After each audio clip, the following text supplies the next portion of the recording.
Good morning and welcome to the programme, or the show as some people like to call it. We hope you had a great weekend. My name is Damien and I'm a presenter of Deise Today. Our phone number, our WhatsApp number is 083 3333 975. Thanks very much to Mary and Ollie for another brilliant breakfast blah. The blackguards are in full force, as they say. You can call Laura on 051 846 123. Laura wants to hear from me. She's just sent me a gif with Snow White putting her head under the pillow again. She wants to go back to bed. So please text and ring Laura 051 846 123. Julie is producing. Myself and Julie had a great night on Friday night with all the business awards people at the Tower Hotel. Well done to all the winners. Well done to all the contenders, and well done to the Tower Hotel and to the Chamber. Coming up, we're going to have a really good report from the Gold Tier champions. Not often that you'd see All-Ireland champions coming back into the Deise. Well, they came back last night to the Woodlands Hotel. We're going to have a PR expert talking about the coronavirus, or COVID-19, and how much information should be given out. What do you think? Peter O'Rourke, Kilmac native, is coming in to talk to us about fraud, and particularly with elderly people. We'll be talking about the new public play park for the first time up around the top of the town. There hasn't been one ever there before in this particular location. And after 11, we're going to have a big chat with David Kelly, who's from the Southern Assembly, on the recently published regional strategy. Very, very important discussion, very important document, and we're delighted that David is going to be coming into us. We'll also have any update on the strike as well. Now, firstly, some good news. We're going to give away a holiday. And yes, it's not to Northern Italy, it's to Middleton. Select Hotels of Ireland, our friends, are giving away a 2-night break, including breakfast and dinner for one night for 2 people sharing. Middleton Park Hotel, situated in bustling East Cork, ideally located. It's a 4-star hotel, just 15 minutes from Cork City, a fabulous leisure centre, fully equipped gym. So what you're going to do is, you're just going to text in the words, "Give me a break," Gimme, give me a break, to 083 3333 975. Or you can call Laura on 051 846 123 if you're not into texting. And we will put your name into the hat. We're going to pick out one winner from the competition before 11.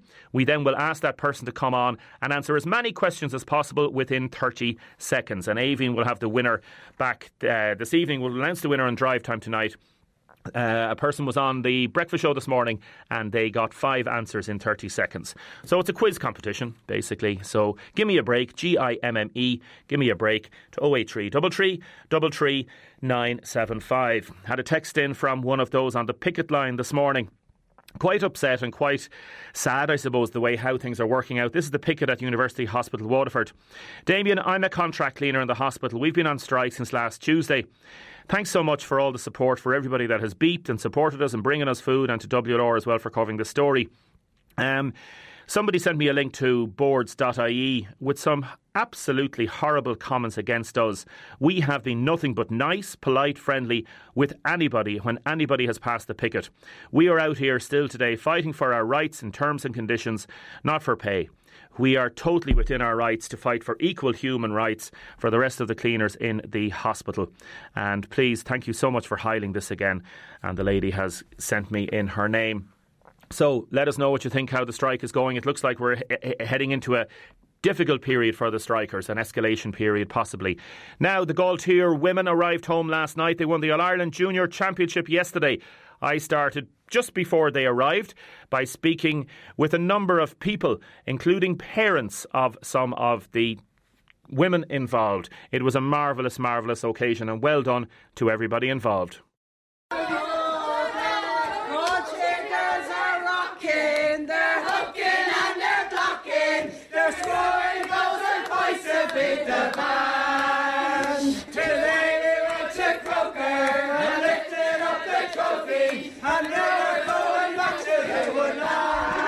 Who do we have here? Leo Carroll. My daughter Clodagh was playing today. What sort of a commitment has she put in, and have all the squad put in over the years? Oh God, it's only when you're a parent that you really realise the commitment that the girls put in. Clodagh, doing her leaving cert this year, she kind of, I won't say give up other sports, but give up other commitments to focus solely on the camogie and on the club scene, because she knew they had a very good chance this year of going the whole way and wanted to give it every chance, because these opportunities don't come come along very often. Was she nervous? Very nervous, yeah. You kind of learn after a while on the day of a match. You just don't say anything. You don't ask any questions. You just let her do her own thing, and she's like that. She's quiet on the day, and the worst part for her is the build up to it. She nearly prefers games on a Saturday because, like, she's, just Friday night and you're into Saturday. So what did she do yesterday? Yesterday we just had a casual day at home. Probably the weather helped quite a bit. We were confined to house and just caught up a bit of our study. Not an awful lot because she just couldn't concentrate. Some win, fantastic, yeah. Your heart really has to go out to St. Ryan's, but Galtier were there last year. They suffered that heartbreak as well. And the old saying, you have to lose one to win one, and that's certainly true. And we would love to see St. Ryan's come through intermediate again next year and maybe do what Galtier did today. Best of luck to her in her studies. Yeah, we're keeping our fingers crossed. Just waiting with bated breath for the results of the prees to come in. Paul Fitzgerald, also known to his family and friends as Gugs, his father to Aoife Fitzgerald, who's on the team. Unreal, Damien. Hard to believe, actually. I thought I was gone after the last puck of the game. I thought I was gone. The last 2 minutes, time was up. After Shauna got that ball, how she got it, we don't know. And I just watched it on Facebook there, and how she spotted Una to get her strike. Una's first strike of the ball, and it was just meant to be, and that was it. Does Aoife get nervous before matches? How does she cope with the pressure? She's okay. She doesn't get too nervous. No, she doesn't get too nervous. Just goes on with it. A bit like yourself then. She has her routine. Goes to the grave every Sunday, or before the big match, goes to the grave and has another word with him and says a little prayer. Yeah, her uncle, and that's it. Job done. Did she go up there this morning? She was this morning. Yeah, she did. That's just as important now as going to the match. Just as important as going to the match. She has to do that. And tell us about the uncle. Oh, she's Pat, our uncle Pat, our cousin Pat. We were always thinking of him, and thankfully he was looking down on her today and got her over the line. All these things matter. They do matter, because this idea of handing down the strength and I suppose the memories of generations. Oh yeah, she had a tough couple of years there. She was disappointed not playing last year, and it was great for her. It was great for everyone. It was great for the club, great for supporters. I seriously thought we were going to have to come up again next year to do it all over again next year, but it was our day and that was it. Unreal, isn't it? Oh, it's unbelievable. It was just great for all the girls. Why have all the girls playing football, and they're all so close, and they grew up together, winning fails together, and it really started from when they were under 14. The failed team coming up and joining up with the experienced girls, and of course, if you don't have the experienced girls and the mixture of youth, it's a great mixture to have, great mixture to have. Paul Fitzgerald, thanks very much. Thanks, Damien. Thanks very much. Thank you. As the excitement builds, I talk to some young juvenile Galtier Camogie players about their hopes and aspirations and what today meant for them. Well, how exciting was this today? Oh, very exciting. Unbelievable. What was great about it? Just that they did it, and just in total that's just good for the county and good for Munster. And what's your name? Becky Sheridan. And how old are you? I'm 9. And what did you think about today? It was amazing. And did you think the goal was going to go in at the end? No, not really. And what about yourself? Rachel Flynn. Well, tell us what you thought. I thought it was just unreal. The best feeling ever. Just seeing my club lift the cup is just the best feeling. And would it inspire you to go further? What's your own names? Definitely. Emma Fitzgerald, Aoife Ryan, Holly O'Sullivan. Does it give you inspiration? Yeah, 100%. Yeah? Yeah, it's our dream to be there one day. Definitely. Now, what do you think? What's your name? Beth Fitzgerald. And tell us a little bit about you. You are under what? Under 10. And what do you like about Camogie? Everything. And who's your hero on the field? My sister Annie. And why is she so good? She's just brilliant, is she? Yeah. And would you like to play in Croke Park someday? Yeah. Would you all like to play in Croke Park someday, girls? Yeah. Sheila Corcoran is in her 80s. She played for Galtier way back in 1959. It's been so proud a day for her. Her granddaughter, Anne, was on the team. What sort of a day does this mean to you? Today, it's a great day. One I'm looking forward to for a long, long time. To have a granddaughter playing on the team, I thought it was super. super. And just remind us, what's her name? Anne Cochran. Well done to her. And she had a good game at the time. She got a super point, my God, on the wing.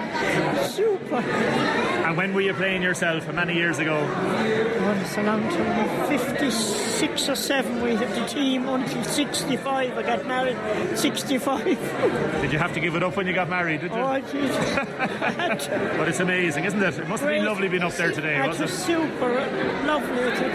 I'm all the time going. It makes you proud. Yeah, it does. And then they all turned up there today, Mairead and Michael David. They all turned up today up in Dublin. So we had a great turnout. Brilliant. And then the bus came in. The fans went ecstatic. We caught a word with Aoife Fitzgerald first, and then with the goal scorer, Una Jackman. Aoife, how are you? Oh, just unreal. It's brilliant. I can't get over it. Can you believe it? Oh, it's just unbelievable. It's just stuff I'll never remember for the rest of my life, really. You visited the grave this morning? Oh, sure I did. It's my routine, really. It's my family means a lot to me. And What did you say? What little prayer did you say? oh, sure, look. I always look for that one score. It being a point or a goal, really. It's just something he's really been there for me the past 3 years now in a while, so... You're emotional. Oh, sure, yeah, it's emotional for the whole family, really. I tried to get up into the stand for my grandparents as well. Just to see my grandparents is just a day that I'll never forget in my life, like, really. Congratulations, well done. Thanks very much. Enjoy the celebrations. Thank you.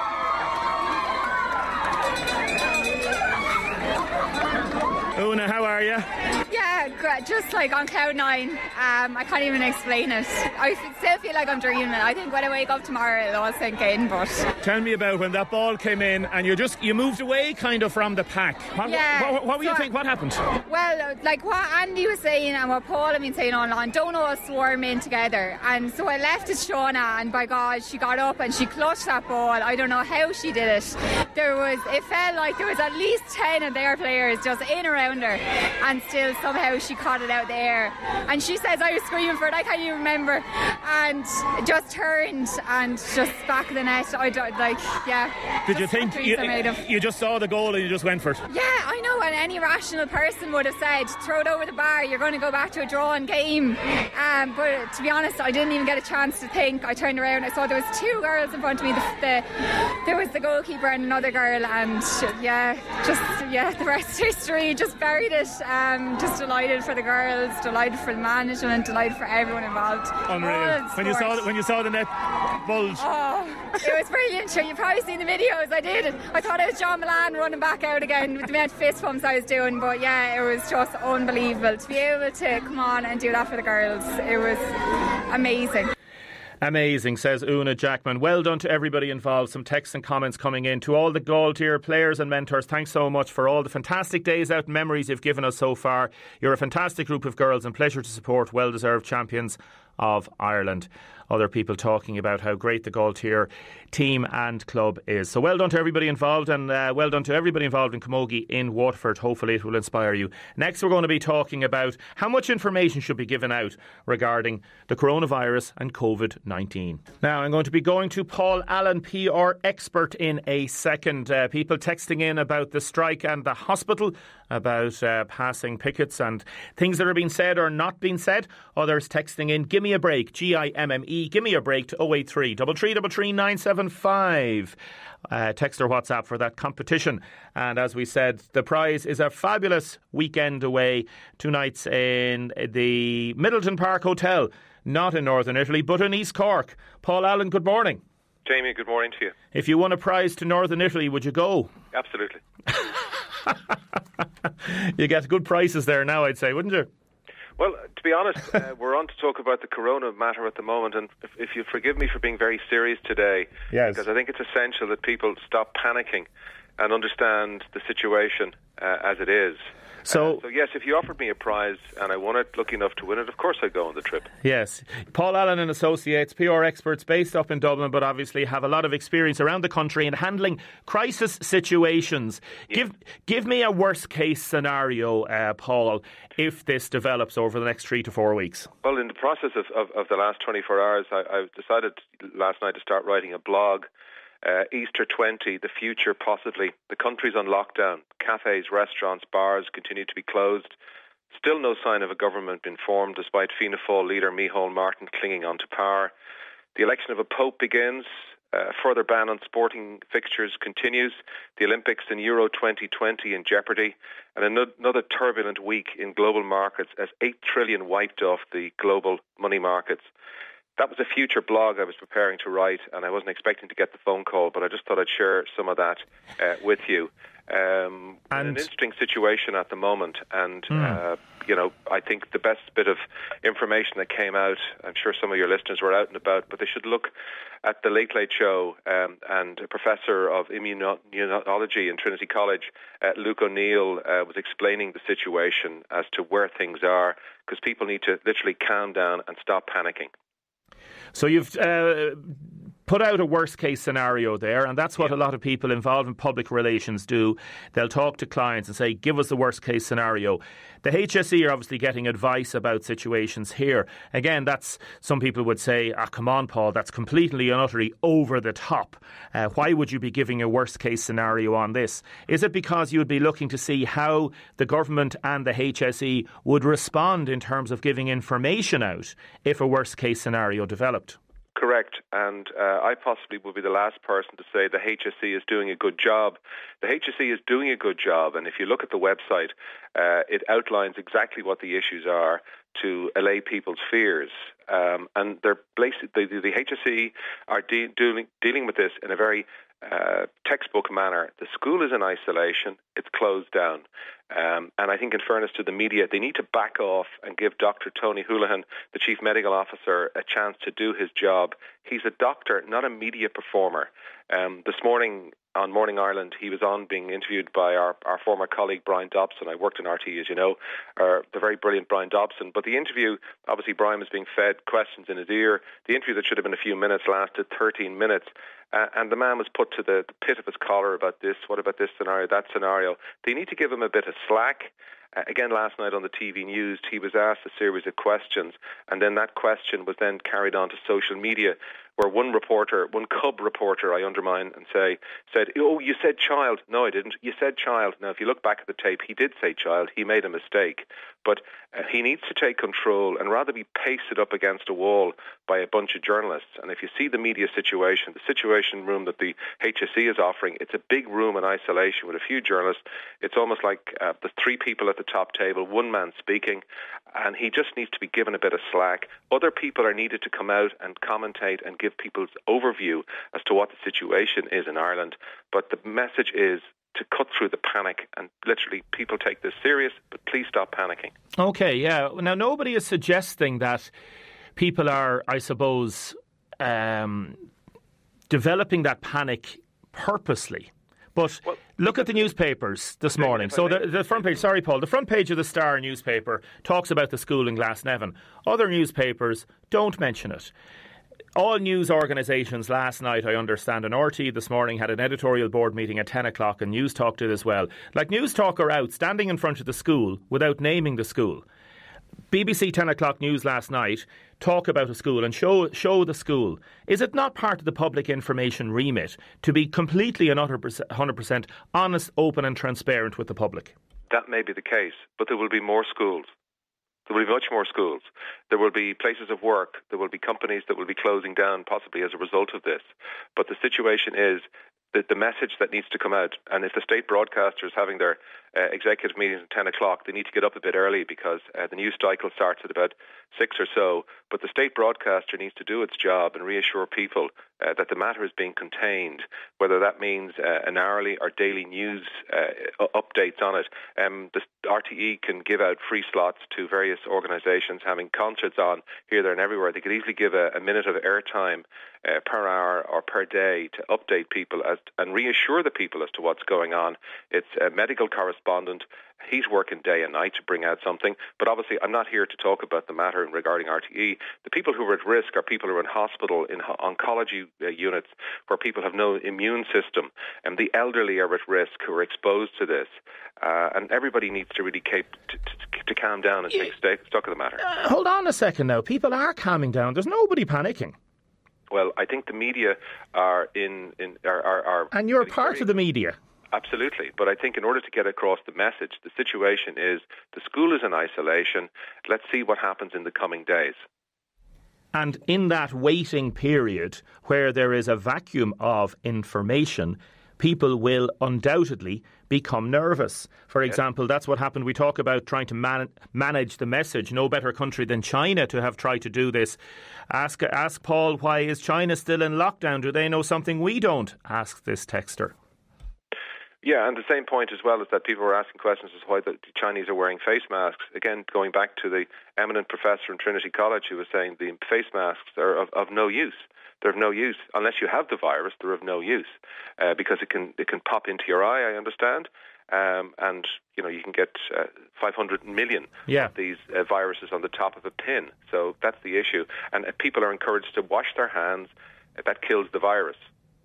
A number of people have texted in, Paul, to say, Damien, the man on the radio, that's you. You're totally correct. The media are going over the top. Another texter, so is the media blowing it out of all proportion? Yeah. If I may just look at the containment and dealing with the matter, if I may say, Damien, the big issue is the hospitals as to how they're going to be able to cope. And here in Waterford, how do you think that they're going to be able to cope with the hospital? They don't have a cath lab. The mortuary has an issue. I know it's gone they've gone out to consultants, I think. They're building it there now, the new one. Yeah, but the issue is the hospital. So how's that going to be? Will they be now dealing with barracks? Army barracks will be transferred into hospital wards. The issue is the hospitals. The hospitals need to be addressing the matter, and how will they be able to deal with it? I know there's certain isolation units already earmarked in Dublin, but what about the rest of the country? If you're in Portlaoise, if you're in Tuam, if you're in Sligo and in Athlone, how are you going to deal with this? They're the issues that needs to be addressed. 100% right. Paul Allen Associates, thank you so much for joining us this morning. Thank you, Damien. Thank you very much.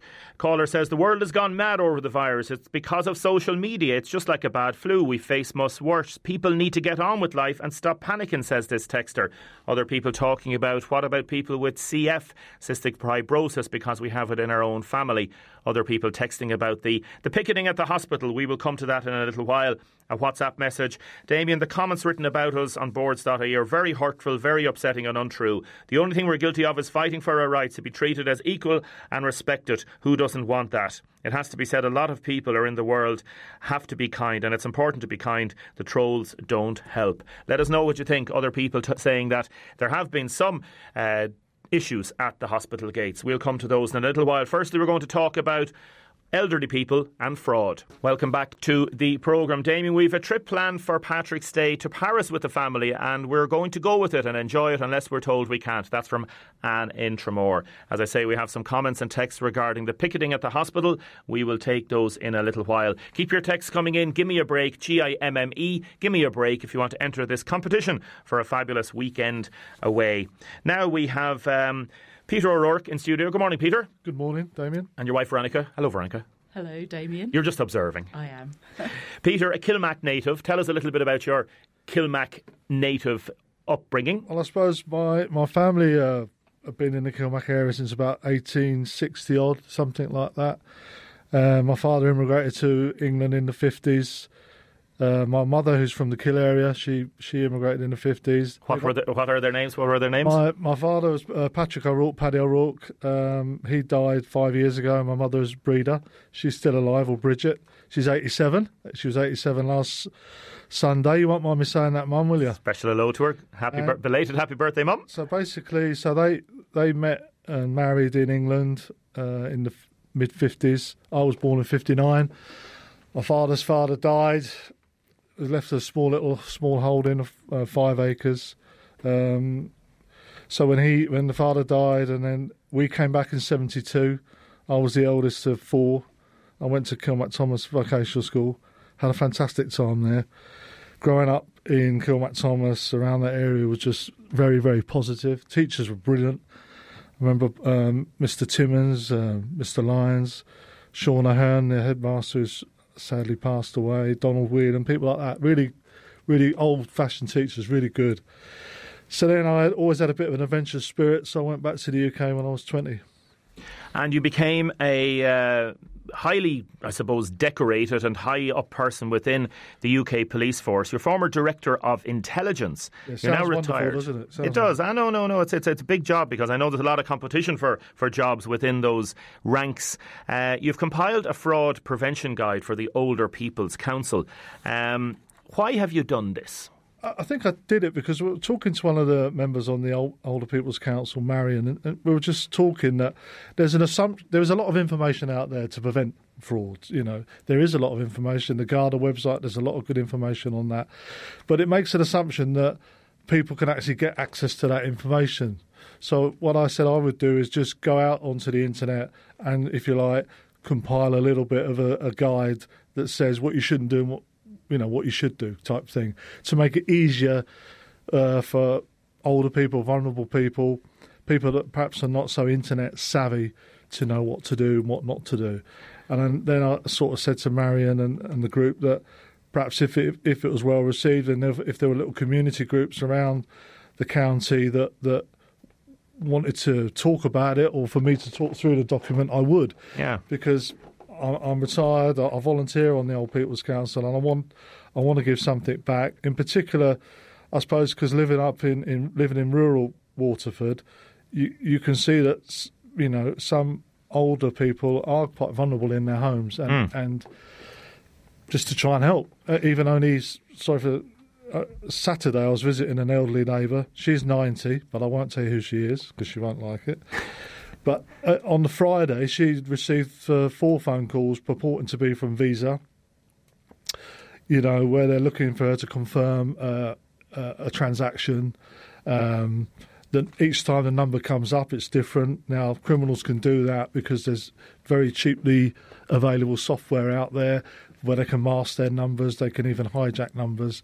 So you think it's a genuine number. You think it's a local number, for example, Waterford, Dublin, or whatever, but it won't be. So they can actually put up on a caller ID on the phone if the phone shows that, purporting to be from Waterford. So you'll think it's... and they'll obviously have the person's name. They'll do the whole thing. They might do a bit of a research about him or her. So it'll sound like it's all very, very... very genuine. Genuine, yeah. This particular one is going around, and what you do, it's a recorded message. They ask you to press 1 if you've got a concern. You press 1. When you press 1, you're actually speaking to the fraudster. Wow. So that's when you're going to be in trouble. We won't be able to go through all the different things that you have here. Request to save money, clicking on links and files, personal information. There's a lot in it. It's really good, and Marion O'Mara has done a really good job with the Older People's Council in purporting to put this out regarding phone scams, and you will be discussing it at different meetings. Yes. What comes through it is, I suppose, listen to your instincts. That's spot on. Yeah. It's spot on. If something feels to be wrong, again... If it looks too good... And then I can guarantee you it won't be genuine. If you think it's too good to be true, it won't be true. And you're never going to win. One of the scams is you've won money. You need to transfer some money to help us get the money over. Well, you're never going to win a competition if you've not entered it. So people need to just ask themselves. There's good advice out there. One of the best, simplest bit of advice is just take 5. Just don't be rushed. Just take your time. In other words, hang up the phone. Yeah, definitely hang up the phone. Think about what's been said to you. Maybe even write it down. Yes. Go and ring a relative, phone somebody and say, I've just had this call, unsolicited call from somebody. What do you think? And if they do ring back, now they mightn't, because once you've hung up, they may say, all right, they might be on to us. They'll just move on. They'll move on. It's a scary thing, though, especially for elderly people, maybe living on your own or a couple living together, that you're thinking, God, somebody has my number. Yes, it is, and they play on that. And one of the tricks that fraudsters will use is they'll immediately put you under pressure. They'll start asking you questions. They'll give you that sense of urgency. So you start to panic. You start to think you need to take action. And that's why I say the best bit of advice is take time, just chill, hang up the phone, give it a good 5 minutes, because sometimes they can stay on the end of the line. So when you ring out again, you're actually getting through to them. And ring someone you trust. If it's from the bank, don't ring. Go into the local bank. Because there's a lot of good local banks. People know the elderly people, they look after them. So definitely take time. Don't be rushed. And part of the, I suppose, sophistication of some of the fraud, if they do manage to get your mobile, they could text you a WhatsApp message. Yes. They can do any kind of way. And these are really experienced and ruthless, horrible people. They are. I mean, I was aware of one only yesterday through a contact. And what they did with the elderly person there was they purported to be from the broadband supplier, started asking them lots of questions about their broadband, saying had they given their broadband password, things like that. And what they did is they got remote access to that person's computer. Now that's if anyone ever asks you to do that, you hang up straight away, because no Gardaí, no bank employee, no broadband provider, no one genuine is going to ask you to, if you like, get a team viewer access to your computer. That just will not happen. This person lost 80,000 on that. And this is not a rural urban thing. This can happen to anybody in any setting, anywhere. It knows no borders. The internet enables. The internet is a wonderful tool, but unfortunately for criminals, and I think criminals have been ahead of the curve when it comes to using the internet for crime.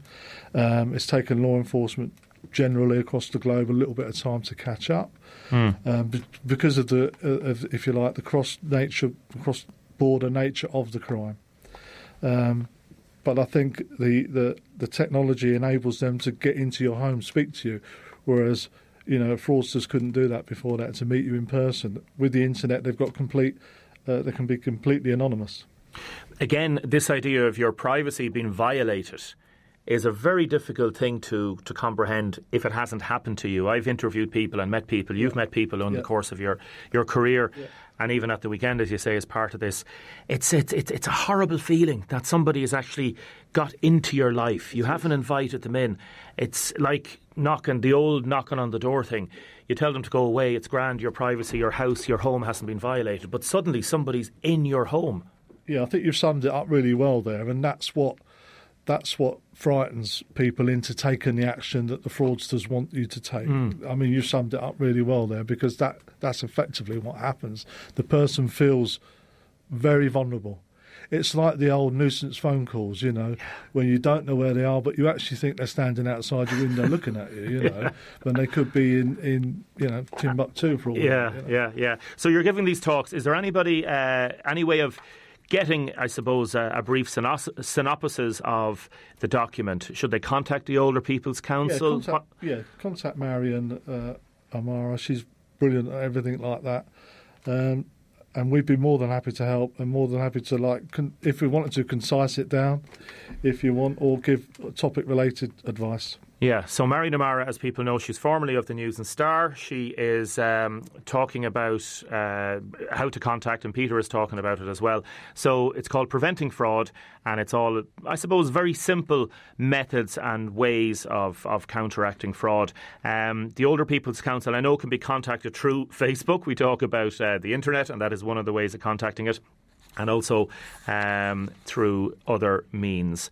So, and I know a lot of the community groups would have connections with the Older People's Council as well, and you'll be giving talks. I'm happy to, yes, around the county about that. But all I'd say is that the nugget of advice is don't be rushed, take your time. Peter, thanks very much. Appreciate it. Veronica, thanks very much. Thank you, Damien. Up Leitrim. Up Leitrim. Lovely Leitrim. Lovely Leitrim. Talk to you soon, folks. Thank you. Thank you. Now, our final call out for our competition, Gimme a Break, Gimme, Gimme a Break, 083 3333 975, text or WhatsApp. And this is part of a special competition we're having with Select Hotels of Ireland, a chance to win a 2-night breakaway, including breakfast and dinner for one night for 2 people sharing. And it's the Middleton Park Hotel in East Cork is our prize for today. Damien, older people are getting scammed this week. There's some guys around the county in the southeast with boxes of knives in supermarkets selling them. They're not very good, so this says this person. Damien, there are some people on strike that are being waving and shouting and being very friendly and chatting. They're right to be striking, standing up for themselves. If they don't, they'll continue to get walked over. Other people saying that I read the comments on boards.ie at the weekend. I have to say, after being these ladies on the picket line, I just shed a tear reading the comments. They're so untrue and so hurtful. And other people saying, no matter what happens to people on strike, have been very peaceful and haven't stopped anyone from entering.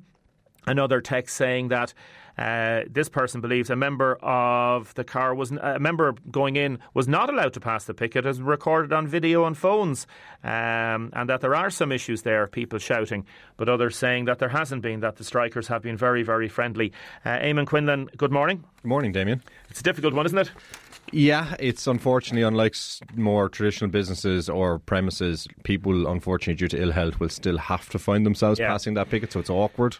And the cleaners know that, and I've been talking to them, and it is difficult, and yet they're in a situation that they're nearly on strike now for a full week, so they're talking about escalating the strike. So any dispute can get difficult, and there can be pinch points. Yeah, they have to take steps, obviously, to keep terms and conditions from degrading. And when I've passed them several times, including this morning, they've been very good-natured. There's been no acts of... I'd be very interested to see if that video that was just sent into you, in terms of the person referencing it, if that actually materialises. But, I mean... You look, workers standing up for their rights and conditions, generally it's not just about them. They're at the forefront of letting society know that you can't degrade conditions like this, and that benefits all of us. And this person said, I'm not claiming that all members of the cleaning staff are engaging in any unacceptable behaviour. There might be one or two. So again, that's one of the things that we have to, the strikers themselves will be conscious of. You're in to talk to us. Thanks very much. You're Fianna Fáil councillor. The first new public play park for the city in years. It's going to be up in... around near Mount Sion, near the top of the town. Yeah, so I suppose the first thing, it's a good news story, and we're trying to raise awareness of it. Yeah, I'm usually into about the opposite kind of stories, but what it is that while it's top of Oslam Street, behind Marion Park, top of the town, there's bunch of land there. It's mostly controlled by Mount Sion GA Club. It's on a lease from Waterford City and County Council for about 100 years. There was a section of land that wasn't being used. So about 4 years ago, I was approached by former City Councillor Sean Dower, who wanted me to meet a man called Jim Green, who's probably speeding towards this premises at the moment, to come in and talk to us about it. And what it was... Take your time, Jim. If you don't make it, don't worry. No problem. We're giving you loads of praise on this. So Jim is a former hurler and president of Mount Sion. Correct. Jim's a very well-known personality in Waterford City, and essentially, you know, he's got grandkids now, and he basically made the point to me that a lot of people in Waterford City, especially the traditional end of Waterford City, are bringing, say, their grandkids or kids to places like Fenner Play Park, out to Tramore. There was none of these kind of facilities up the top of the town, as we would refer it. It's a complete blank slate. There's nothing there that's free. There's nothing there of similar calibre. So we basically hatched a little plan, and through the club, a committee was formed. I served on that committee, and essentially we approached the council and we said, look, the GEA will pay for half of this if Waterford City and County Council pays for the other half. And then there's issues around insurance, and it dragged on for a number of years, trying to sort out Croke Park, trying to sort out council's concerns. And I suppose the good news is, as of last week, contracts were signed now between Waterford City and County Council and the GEA, Mount Sion, after they got the go-ahead from Croke Park, Munster Council and the County Board, that there's going to be a €70,000 play park installed. The contract has been awarded to the same company that built Fenner Play Park.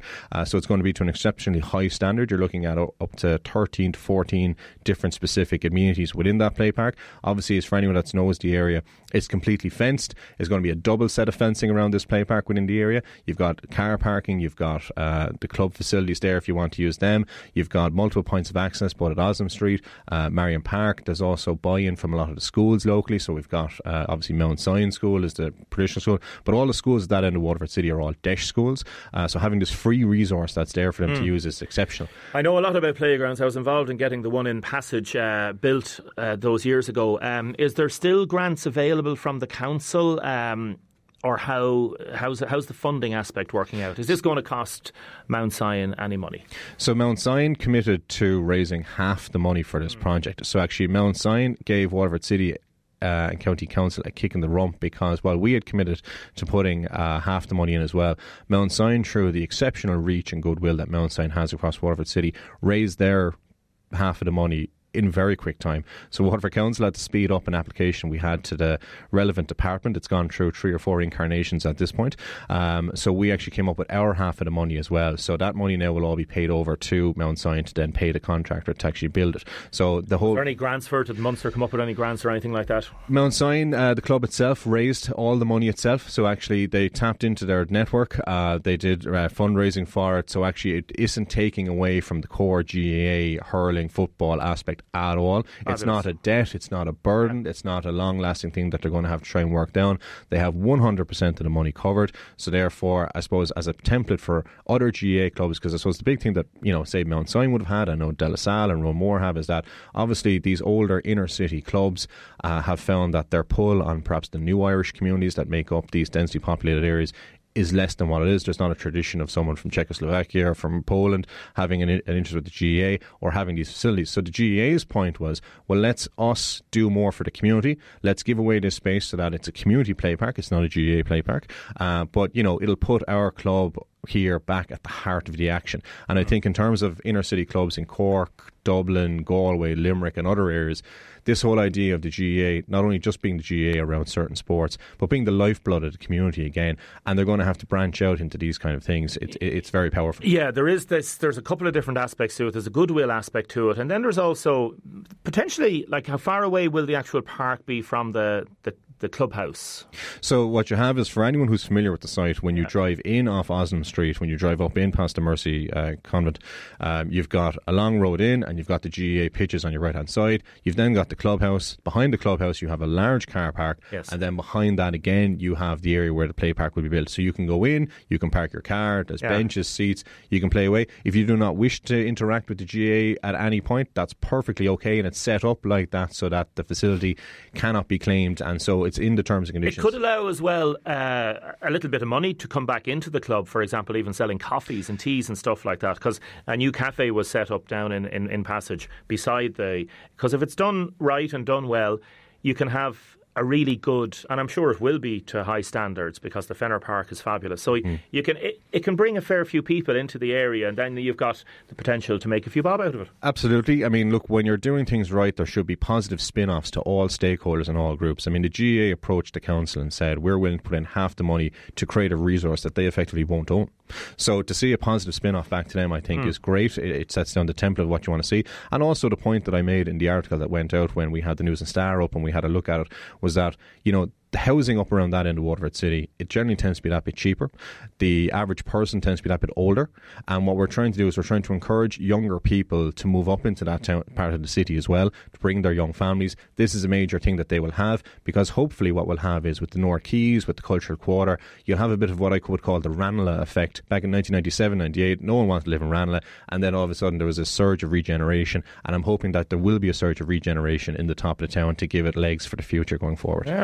Now, you've heard it first there. Damien, there's a fantastic playground under construction also at Belmount in Ferrybank. Hopes to be ready during the summer. What happens as well is it becomes then a good playground that's nicely accessible, becomes a lovely place for grandparents, for example, if they're minding their grandchildren, to go and meet, to go and have a chat. It's really, really good. Yeah, there's a lovely huge place. Aspect to that. I mean, you see that at play parks, especially, say, even out in Fenner, where they do a bit of food and a bit of coffees and things, that allows older people to socialise with each other, that allows the kids to play. And as someone who was literally mugged by a 4-year-old for about 50 euros in Activate last week, having a free resource that they can spend their time on is great to have as well, because I know a lot of parents feel that they're out of pocket on a fairly continual basis trying to keep kids happy. And if you think of the area, you've got Hillview, you've got Lisduggan, you've got all the way down, you've got large residential areas where parents, especially if they're young mums, young dads, if they have kids that are just born, they're off work for a while, they can come, they can socialise there, and it's right slap bang in the middle of the top of town. I mean, you can access it from multiple angles, so it's a fantastic reason. You never let Waterford or Mount Sion down on the hurling field. You're not letting this interview down either, Jim. Fair play to you, well done. No, I'm a bit breathless now, but... Are you all right? Are you all right? Did you run? You did? Well, I drove fairly hard, to be honest with you. Listen, traffic. We don't have very much time left, but from a club perspective, it's a great thing to do, as Eamon was saying, in terms of reaching out into the community. Did you have any resistance within the club about this, did it tick all the boxes? There was a section in the club, I'm sure, that questioned the... And rightly so, because you do want to question value things. to hurling. Yeah. And, well, my motivation is hurling, obviously, because I'm now in sign. Yeah. And I think it'll create extra numbers, extra families.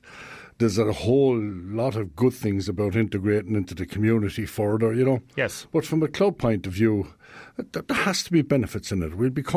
We are a family club, we're a working man's club. Yes. And this will emphasise that fact more when you come up there and you look at what we have. Yeah. Over in that area now is the playground, there's a ball alley, there's an all-weather pitch, It's really become the club that we always anticipated it would, and this is a small part of it. But and again, you can build family fun days around it and different events that you can use this as a way of attracting in more people. Absolutely, and I'm sure Eamon has said now, I was listening on the way out, when you weren't community so hard. needs this badly, Yeah. Up at this end of the city, there's really nothing, there's very little amenities for kids and for families, and it's changing slightly. It was gone very old part of the city. Now it's rejuvenating itself again, and our timing is probably right as well, But the cooperation and Eamon and John Deneen and Anne Hammond and Sean, Peter Welch, 4 years ago we sat down about this, it was a kind of a little dream we had, and